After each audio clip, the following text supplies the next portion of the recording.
Halo, selamat datang di Satu Cerita, di mana hidup adalah cerita, perjalanan juga cerita, setiap langkah pun adalah cerita. Dan hari ini kita akan mendengar cerita yang sangat amat menguatkan, di mana kesembuhan Tuhan terjadi. Jadi kalau teman-teman di sini yang menunggu kesembuhan terjadi, yang lagi mungkin struggle dengan apa yang, kapan ini bisa dapat breakthrough dalam hal kesembuhan, you want to hear this story. Don't miss it. Kalau boleh kalian bisa tag atau share kepada teman-teman kalian yang sedang mengalami hal yang sama, supaya cerita ini bisa menguatkan mereka juga.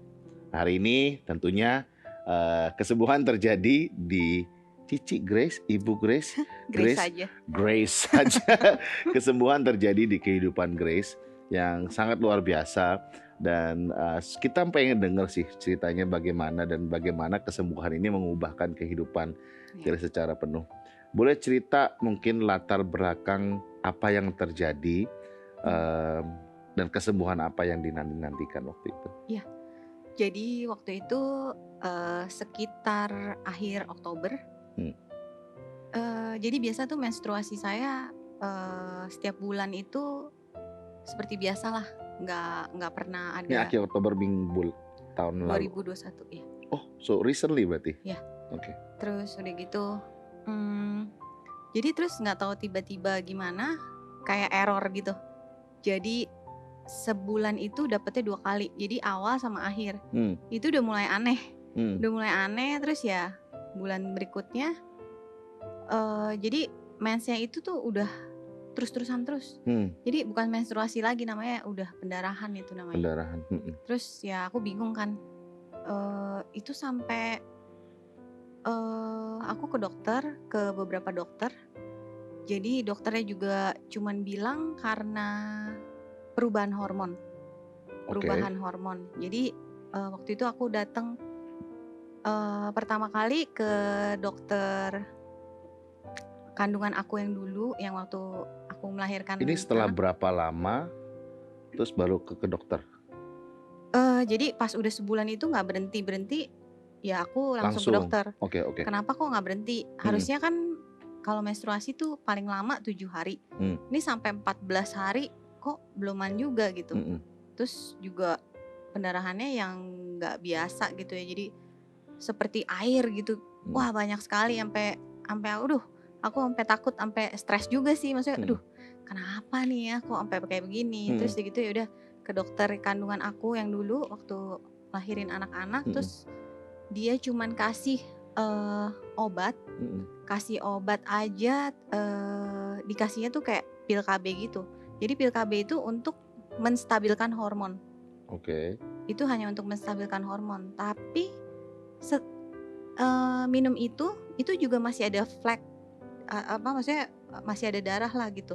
Jadi tuh nggak berhenti-berhenti. Sampai saya bingung, sampai saya tanya dokter, ini gimana nih kok pendarahan ini nggak berhenti-berhenti? Cari dokter lain nggak? Nggak, belum. Aku belum cari dokter lain. Jadi aku tanya sama dia, dokter nih gimana? Terus dia bilang harus dikuret, lalu dikasih spiral untuk menstabilkan hormon, bukan untuk KB itu. Jadi untuk stabilkan hormon. Terus saya tanya biayanya berapa dokter? Ya sekitar 15 jutaan lebih katanya. Waduh, dalam hati saya, ya saya juga nggak ada duit segitunya juga sih. Maksudnya itu banyak sekali gitu loh. Dan duit itu juga saya bisa, maksud saya pikirnya, wah mendingan buat anak-anak saya dong. Biaya seperti itu gitu loh. Kenapa harus ngebiayain buat sakitnya saya? Ya ada Sacio. Iya. Ya saya pikir aduh Tuhan tolong saya gimana caranya. Terus ya udah saya tanya-tanya kan sama orang-orang lain. Tanya ke sana ke sini lah. Terus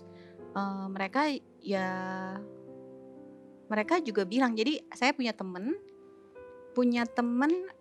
dia itu punya saudara dokter juga. Tapi dia cuma tanya by WhatsApp gitulah. Cuman nanya begitu, katanya, oh iya emang bener Grace, lu harus dikuret dan dipasang spiral baru lu pendarahan itu berhenti katanya.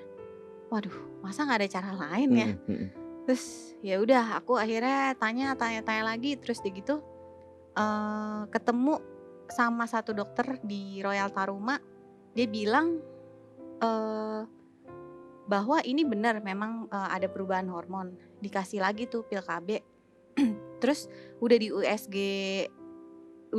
USG dalam juga nggak ada apa-apa gitu. Terus dia bilang takutnya nih ada pengentalan darah atau pembekuan darah tuh, jadi maksudnya nggak bisa berhenti gitu, nggak bisa stop. Jadi mau nggak mau kamu harus periksa darah. Terus saya tanya biaya berapa dong?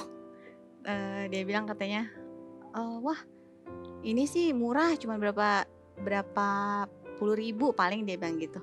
Ya udah pas itu udah saya turun ke bawah, saya tanya tuh sekitar 1 jutaan lebih. Wah mahal juga ya.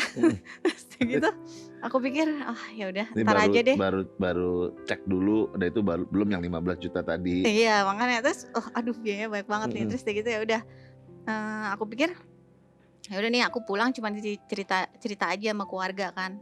Iya nih aku kan biasa cerita sama cici aku, Koko, terus sama mama papa kan. Tapi biasa tuh lebih ke yang bertiga deh, bertiga. Terus ya cici aku tuh bilang, pokoknya coba deh, lu punya iman tuh harus percaya bahwa Tuhan Yesus tuh akan menyembuhkan lu pada waktunya gitu loh. Tapi lu harus percaya, kalau lu sendiri gak percaya, kapan Tuhan mau sembuhin? Oke, backtrack sedikit. Selama bulan Oktober sampai ketemu sama Cici itu, ada kepikiran gak soal Tuhan yang menyembuhkan? Pasti sih, pasti Tuhan yang menyembuhkan.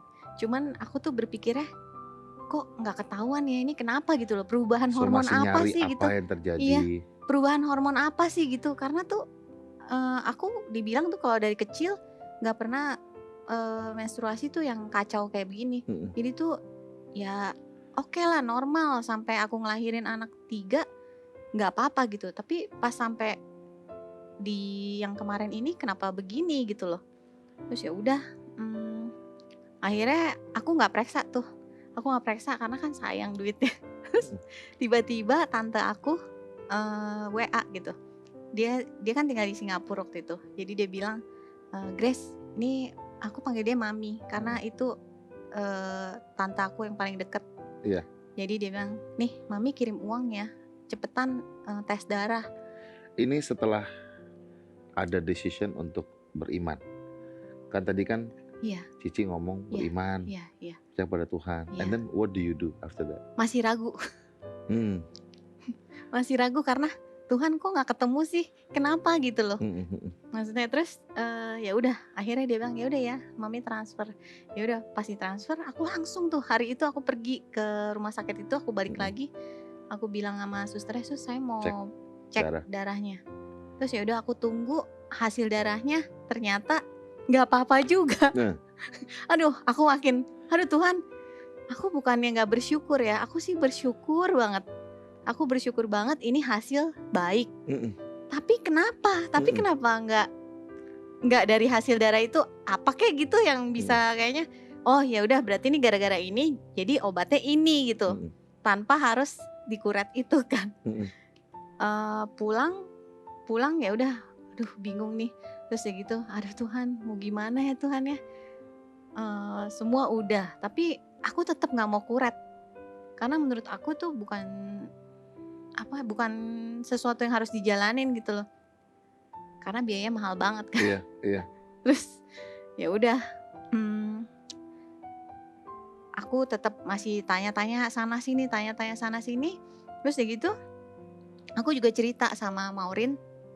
Aku cerita tentang kejadian ini sih. Terus Maureen yang Hartadi. Oh iya. Terus ya gitu dia bilang, Mak lu ini aja ke dokter, ada nih kenalan gue gini-gini, coba lu WA dulu. Tapi aku gak WA dokter itu sih, aku tetap masih berdoa juga. Maksudnya Tuhan tolong dong kasih jalan apa nih yang harus, apa seenggaknya obat aja deh. Karena gak tahu ini apa. Iya, cuman tes bilangnya juga oke. Iya, cuman bilangnya perubahan hormon aja. Perubahan hormon apa gitu? Aku ya pengen tahu gitu kenapa. Iya. Terus ya udah. Terus waktu itu pas banget aku jadi member IFGF waktu didoain itu. Terus gitu pas kebenaran Pastor Erna yang bawain khotbah kan. Namanya Membawa Mujizat. Khotbah Yes. dia. Wah, ingat banget tuh. Iya. Iya. Terus udah gitu dia cerita kan mengenai apa? Dia pendarahan selama 40 hari. Iya. Selama 40 hari dan Tuhan menyembuhkan. Iya.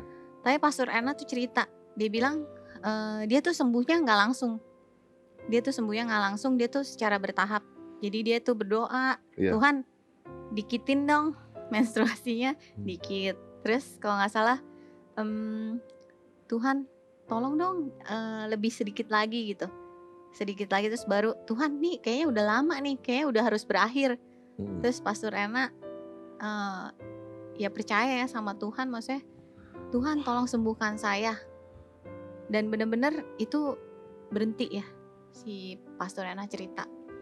Terus terjadi aku tuh sesuai langsung dengan iman pas dia. ya waktu pertama kali Pastor Erna bilang bahwa itu dia mengalami pendarahan selama 40 hari, aku tuh langsung Tuhan itu gue banget ya. Iya. Tapi itu 40 hari dan saya udah 5 bulan lebih. Selama 5 bulan terus tuh? Iya, gak berhenti. Wah. Oke. Jadi benar-benar gak berhenti. Terus ya udah, terus waktu itu aku ingat banget si Morin di belakang aku pas aku lagi pegang handphone kan, aku lagi lihat handphone terus dia bilang, "Mak, ini lu banget deh," katanya gitu. Terus udah gitu ya sudah, terus Pastor Erna berdoa, terus Morin juga doain aku sih. Terus ya aku juga, maksudnya aku benar-benar beriman bahwa Tuhan akan sembuhkan aku juga gitu loh. Iya. Ya aku bilang sama Tuhan, Tuhan Pastor Erna aja yang kau sembuhkan, masa aku enggak? Aku juga mau punya kesaksian yang aku sendiri ngalamin, bukan orang lain.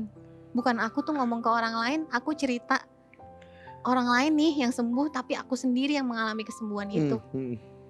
Iya, dan itu Tuhan jawab. Besokannya itu pendarahan berhenti. Tuhan benar-benar jawab.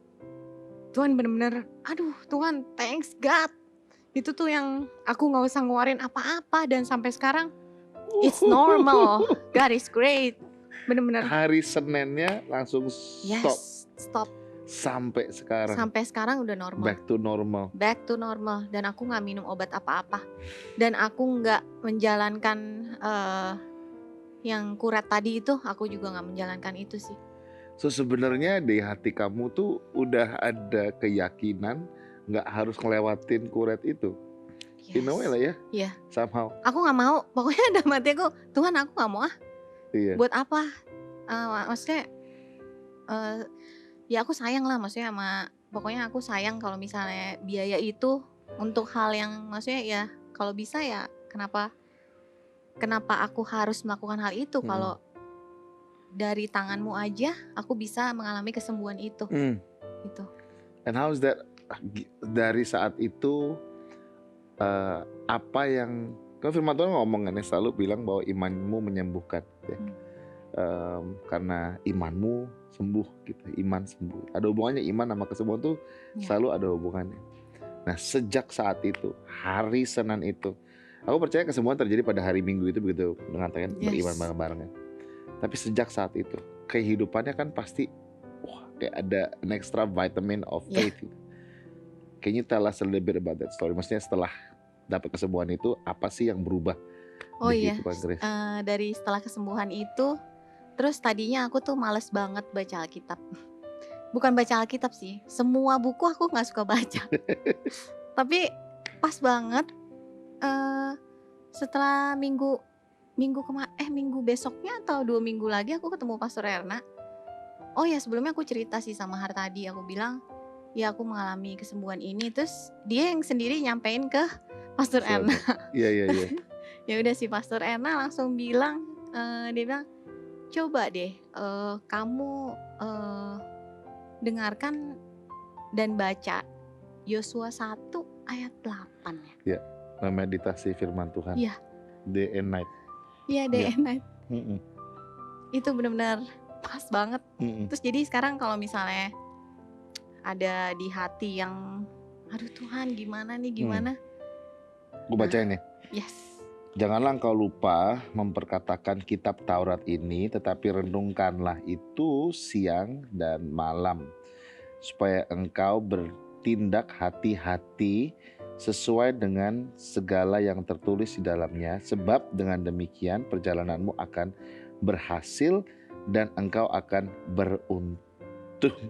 Amin. Nah, terus gimana setelah udah mulai baca lah ya, Iya. lah ya. Terus aku pengen banget tahu posisi imannya Grace, posisi kehidupannya Grace setelah mendapatkan mujizat itu, apa yang terjadi. Oke, pengen baca Alkitab. Yes, wonderful. Setelah itu apa yang dialami? Setelah itu ya Ada sesuatu yang beda nggak? Tambah. ya sama anak-anak agak lebih sabar sih. Ya jadi maksudnya ya walaupun ya aku single parent kan, jadi maksudnya emang mesti ekstra sabar. Terus anak juga cowok semua.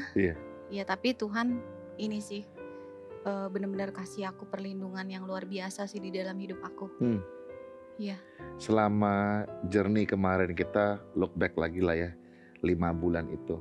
I did not know loh 5 bulan straight loh. I thought itu cuma hanya minggu pertama, minggu keempat, terus setiap all the 5 months. Oh my goodness. Ada nggak momen dimana you just wanna say, kayaknya emang gue nggak akan disembuhin nih? Ya pernah sih. Jadi ya kayak udah mulai nyerah gitu. Yang pas dibilang harus kuret itu aku bener-bener nangis banget sih. Apaan sih nih, kok kuret sih gitu.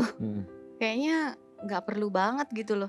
Terus ya udah, terus ya sempet hopeless juga, tapi ya itulah punya Cici, punya Koko yang selalu nyemangatin aku sih di dalam ya pertumbuhan iman aku juga sih. Dan di masa-masa seperti itu, waktu bertemu dengan Tuhan, dan aku juga percaya kan apa yang ada di depan nggak mulus-mulus banget ya. Iya. Ya namanya juga journey bersama-sama. I think yang buat aku tuh kadang-kadang Tuhan bawa kita ke suatu journey seperti ini untuk bikin kita tuh kuat untuk hadapin journey selanjutnya. Yes. Yang aku percaya bahwa journey sekarang ini itu tuh baik buat kita untuk journey selanjutnya. Journey selanjutnya baik buat kita untuk journey selanjutnya lagi. Aku ingat banget dulu aku cerita kesembuhan yang aku alami ya. Aku ada asma. Aku juga. Tapi kecil. Aku ada asma. Dan karena asma ada alergi dan segala macam-macam. Aku ingat banget waktu aku sekolah di Amerika, tiap hari mimisan. Tiap hari. Jadi all day? Dia nggak all day lah ya, itu all day aneh-aneh udara terus. Tapi tiap hari itu at least sekali, 2 kali, 3 kali. Bahkan pas lagi tidur tiba-tiba bantalnya semuanya darah semua. It happened itu 2 tahun lebih, 3 tahun. Aku pikir awal-awal ke dokter Singapura sama dia bilang hidung lu ada masalah, perlu dibenerin. Oke. Biaya berapa? Dia bilang 15.000 rupiah. Ya dolar dong kakak. Itu dokter udah kenal loh. Dia bilang dikasih special rate 15,000. Waduh. Waktu itu berapa tuh? 150 juta. Rupiah? 100.000? Iya. 150, ya benar. Buat betulin hidung doang gitu. So aku pikir ya kalau hidungnya mancung gitu ya boleh lah ya. Nah, sekalian operasi. Pas juga ya 15. Iya makanya tadi pas kamu bilang 15 kaget juga gitu kan. Terus saya balik ke Amerika, ya udahlah gitu. Tetap tuh masih mimisan, masih apa. Ingat banget waktu masih kuliah presentasi di depan semua orang, tiba-tiba mimisan gitu di depan yang profesor sampai ngeliatin, you can go and wash your nose first. Terus dikasih A gitu karena hidungnya mimisan. Terus pelayanan mimisan. Aduh, it was not comfortable lah. Tapi aku juga ada poin dimana aku udah mungkin emang gue harus hidup dengan mimisan kali ya, sampai ya udahlah menjadi bagian hidup gitu. There's moment in my life yang aku udah menerima keadaan. Aku sampai ingat ada orang yang di pinggir Bethesda yang menerima keadaannya dia selama 38 tahun, dia di situ terus gitu. Nah aku di posisi yang sama. Udah bertahun-tahun begini, udah terima aja lah emang mimisan gitu. Makan wasabi di restoran sushi mimisan gitu. Oh. Ya udahlah memang harus mimisan. Tapi ada suara kecil di hati aku yang aku pengen sembuh. Pengen sembuh. Nah aku waktu itu ingat banget, aku pelayanan di Makassar, di salah satu gereja di sana. Aku udah lupa aku doa itu. Lupa. Udah lupa. Itu doanya cuman hanya doa lewat aja gitu. Tuhan boleh deh kalau pengen sembuh lah. Aku tahu kayak, tapi kalau emang harus hidup dengan mimisan, ya udah. Tapi kalau boleh sembuh, ya udah jalanin hidup. Nah waktu aku WL di sana, aku tuh tiba-tiba terdorong untuk mendoakan buat kesembuhan untuk jemaat di Makassar waktu itu. Aku mimpin di satu WL di satu gereja yang lumayan besar di sana. So memang lagi mau call buat kesembuhan di situ. So dari ribuan orang di sana, aku mendoain buat kesembuhannya mereka. Udah tuh berdoa. Pas aku bilang amin, yang menerima kesembuhan dan percaya bahwa engkau udah disembuhkan, katakan amin. Hidung saya bunyi tes. Sembuh. Masa gue berdoain mereka kesembuhan terus gue mimisan kan nggak lucu kan. Terus aku ke belakang gitu, pegang hidung, kok nggak ada darah. Aku cek, kok nggak ada darah. Sejak saat itu aku udah nggak pernah mimisan lagi sampai sekarang. So the point is this, I think terkadang kita ya teman-teman yang lagi nonton, kita mungkin lupa loh kita doain sesuatu. Yes. Tapi Tuhan tuh nggak pernah lupa. Dan Tuhan tuh masih sanggup untuk melakukan mujizatnya. Even though kita mungkin ada rasa nyerah. Tapi ada orang-orang mungkin di sekitar kita yang nguatin kita selalu. Orang-orang di sekitar kita yang mungkin mempunyai iman untuk kita bisa sembuh. Even though iman kita nggak kuat. Tapi kita punya orang-orang di sekitar kita yang masih beriman. Poinnya apa sih? Poinnya ya pertama, Tuhan nggak pernah lupa. Tuhan tidak pernah lupa. Dan yang kedua, jangan sendirian. Tadi aku suka banget kamu tiba-tiba telepon keluarga, ngobrol sama keluarga, secara jujur ngomong apa yang terjadi. Dan di situ dapat kekuatan yang baru. Dan akhirnya menerima kesembuhan. Mungkin ada pesan-pesan nggak buat teman-teman yang lagi nonton sekarang? Apa sih yang pesan yang kamu bisa berikan kepada mereka? Kalau mereka pun sekarang ini juga lagi mengalami hal-hal yang sama. Nunggu kesembuhan nggak terjadi. Atau mungkin nunggu untuk terobosan pemulihan even dalam keluarga nggak terjadi. Apa yang kamu bisa sampaikan ke mereka di kamera yang sebelah situ? Pesan aku sih nggak bisa berpesan banyak, tapi aku yakin kalau misalnya kita punya iman yang percaya sama Tuhan, hanya percaya aja sama Tuhan. Tuhan pasti mendengarkan doa kita dan akan menjawab apa yang sedang kita keluhkan, kita lagi struggle gitu. Tapi ya pada waktunya, bukan pada waktu kita. Tapi yakin aja kalau Tuhan pasti menjawab. Tapi kamu harus ada iman di dalam diri kita sendiri. Itu aja sih. Kalau ada yang butuh didoakan juga untuk kesembuhan, di bawah ini ada link tree di IFJF Jakarta. Bisa isi di prayer request form kita. Ceritakan apa yang sedang menjadi pergumulan Anda. Dan kita dari tim pastoral dan leaders, we would love to pray for you. We would love to walk with you.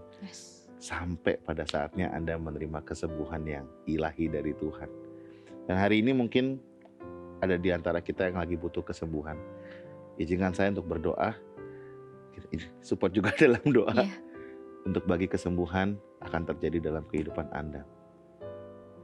Tuhan, aku mengucap syukur buat hari ini. Terima kasih buat kesaksian yang begitu luar biasa, yang mengatakan bahwa Tuhan itu masih sanggup. Tuhan selalu sanggup. Tuhan selalu bisa. Tuhan tidak pernah lupa. Engkau adalah Allah yang menyembuhkan, Allah yang memulihkan.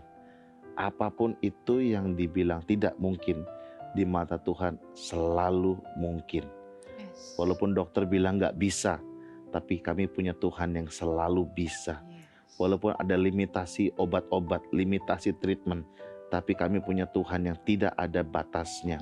Aku berdoa saat ini buat setiap hati, setiap iman mulai dibangkitkan dan percaya bahwa kesembuhan akan terjadi. Kesembuhan akan kita terima. Dan pada saat ini Tuhan, dengan mata rohani kami melihat kesembuhan terjadi sekarang, kami melihat pemulihan terjadi sekarang. Aku berdoa untuk setiap tubuh demi tubuh yang mungkin lagi merasa tidak enak saat ini. Mari Tuhan, biar Engkau yang sembuhkan. Bagi yang berada di rumah sakit saat ini, aku berdoa untuk kesembuhan.